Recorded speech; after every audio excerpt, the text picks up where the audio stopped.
Recent chemical spill in the Houston Ship Channel causing both big environmental and economic damages. Our Brian Sullivan joining us now to break down the details. Brian. Yeah, Sarah, thank you very much. I mean, this is just one of what has been a string of industrial accidents. In fact, there have been 3 industrial accidents in and around Houston in just the last 30 days. Going back 10 years, there have been many industrial accidents. So we're here getting an exclusive look at the ITC storage facility that 1 month ago began to burn. The fire burned out of control, caused a dam to melt, and dangerous chemicals came into this ship channel, closing much of it for 3 days. In fact, the backlog of ships a month later is still there. Here's the thing, guys. The president was in this area last week talking about the need for more oil and gas infrastructure, which everybody agrees that we might need, pipelines, etc.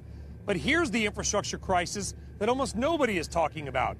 It's all the stuff that we never discuss. All the chemical infrastructure, the ways to get it from there to here. Many of the facilities like this are decades old. The safety regulations with storage containers are actually more than 50 years old. And when those things go, the firemen, like we've got in the boat here with the Port of Houston Fire Department, these hardworking guys here, they're the ones that have got to come here, put their lives on the line. Dangerous chemicals in the air, dangerous chemicals in the water.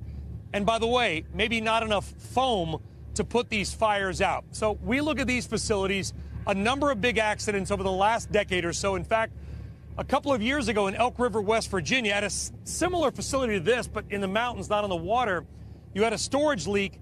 300,000 people were without drinking water for an extended period of time. So as we focus on infrastructure, guys, in this country and building out oil and gas pipelines, well and good. But what you can't forget is the more industrial stuff, the stuff that most of us never see because we don't have the opportunity to come out on a boat like this and take an up close and personal look at the facilities that keep all this running. If they aren't running, you get an economic backlog. One University of Houston professor estimates this leak, this fire, could end up costing more than $1 billion. You got people that have to come out here and clean air samples, water samples, overtime for the fire crews, ships that are still sitting off Galveston Harbor, and all these ships stranded for days, supply chains disrupted. It could be months before everything is back at work. And let's hope there's not another accident. Just an idea on another type of infrastructure we don't talk about, but maybe we should be. Brian, no one covers energy infrastructure as well as you. And as we start to speculate about what a bipartisan infrastructure plan might look like, are you hearing that there are solutions to problems like this one? Well, that's a great question, Carl, because here's the thing. There's an obscure federal agency in D.C. called the Chemical Safety and Hazardous Inspections Board, CSB. You never heard of it. Well, the president has been trying to eliminate that agency for 3 years. Congress has kept it alive. The CSB, they're probably in there right now. They're the ones that come in and investigate after the accidents, try to figure out what happened, and make recommendations to solve the problems going forward. Well, the investigators have been quitting because the agency has been under attack.